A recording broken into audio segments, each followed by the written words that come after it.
Hello everybody, welcome to Gregsbeerreviews today. Let's take a walk and go see what's in the fridge today.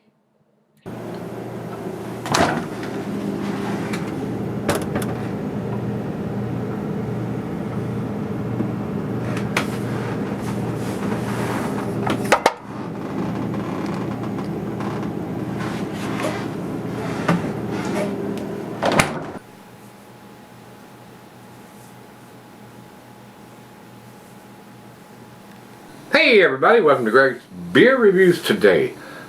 Thanks so much for stopping by, I really do appreciate it.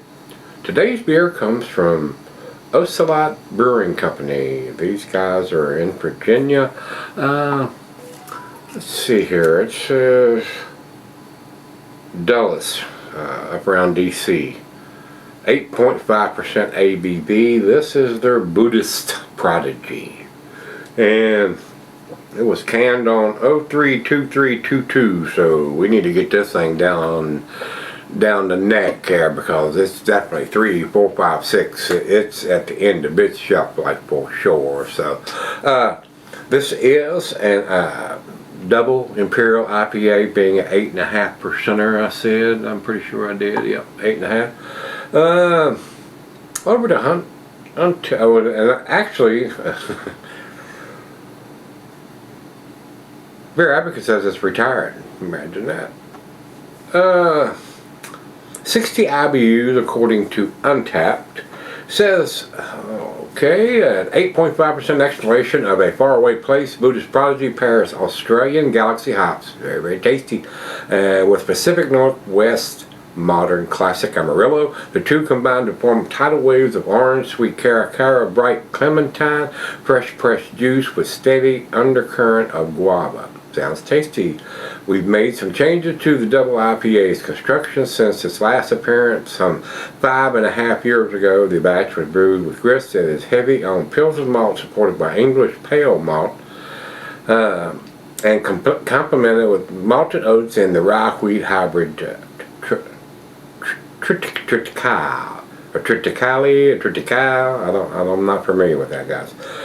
Think of it as an amplified version of our recent modern pale ale, smooth and refreshing. So have a glass and catch your breath. And the pictures here, it looks pretty cloudy, pretty hazy. So let's see what we got here. We got the date, we got the ABV, we got the IBUs, we got it all. Let's get it in the glass. Alright, 16-ounce can, plain Jane stick-on wraparound label.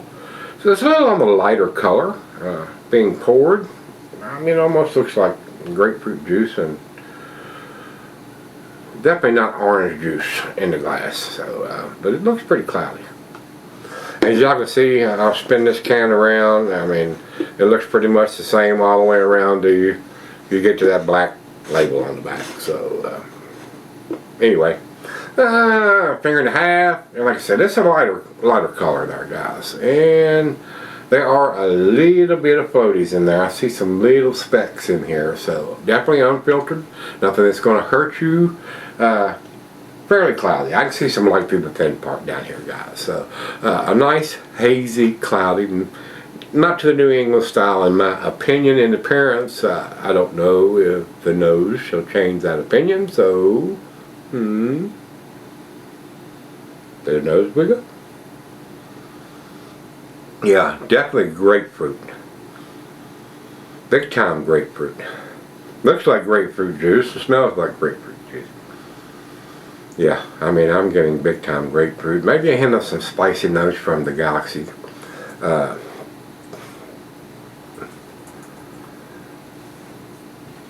For the pictures I'm looking at, yeah, that's pretty close. So the pictures are a lot of times deceiving there, guys. But I'm getting ready to say, I'm not. It's close. Anyway, let's find out, guys. Big time grapefruit, that's what I'm smelling. Cheers. Oh, I paid $5.29 for this can of beer. Cheers.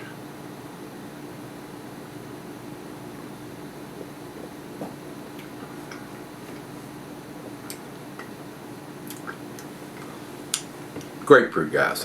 Big time, a little citrusy grapefruit with this very, very slight hint of some spicy notes in there from the Galaxy hop. So, yeah.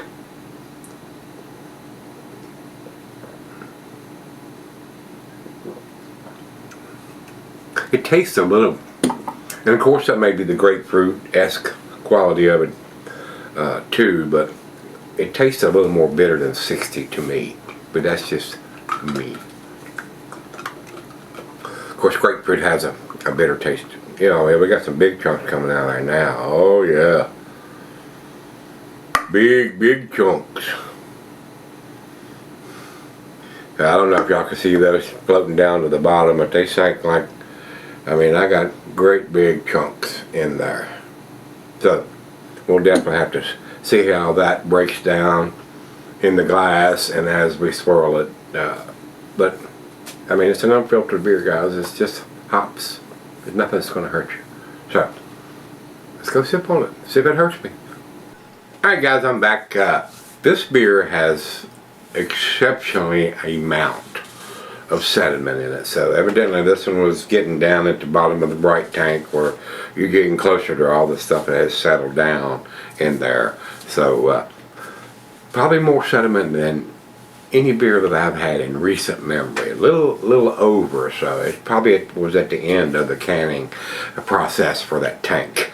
That's why it's so heavy here, guys. But again, it's just hops and stuff, so there's nothing in there that's going to hurt you. So if you so choose to drink it, again, it is entirely up to you. I can handle it most of the times until it gets excessive.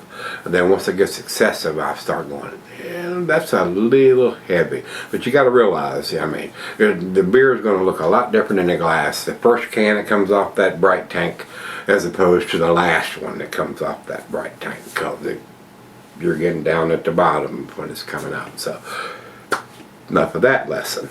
Anyway, guys, I find it very tasty. I think it's a well-made beer, and again, I'm not going to judge it or grade it differently because it's got so much sediment in there. A lot of times that'll swirl up and mix up and you don't see anything in there. And a lot of times what will give that away is when you're looking at that sediment and it's a yellow color like hop bloom and dust is. And that'll usually swirl up and it'll dissipate into the beer.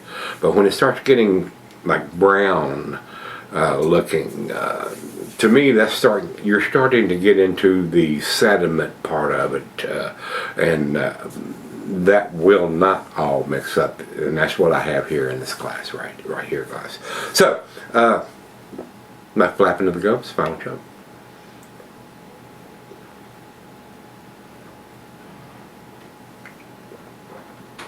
And I did the swirl and everything before I came on camera, and it just would not break up, guys. And it's a thick coating in the very bottom of it. I mean, it looks like mud. So, I'm not going to do that. So sadly. But I'm not going to degrade the beer for it, because I realize that. I mean, if it looks like that on the very first can, yeah, you got a problem. But not knowing that, I'm giving them the benefit of the doubt. So, to me, guys, it's a 90. A minus. All the information we need.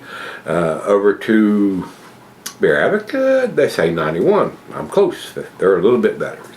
If I didn't have that heavy sediment, I might have come up a little bit more, but I'm just kind of grading on what I looked at, what I smelt, and what I tasted. Over to Untappd, they have it at 4 even, A minus. That's where I'm putting it. So I agree with Untappd on this one. It's a 4, which in my grade is a 90. And I think that's pretty much what that grade is on theirs too. So, Buddhist Prodigy from Ocelot Brewing Company. If you've had it, let me know what you think, guys. Till we meet again, let's go see what's in the fridge.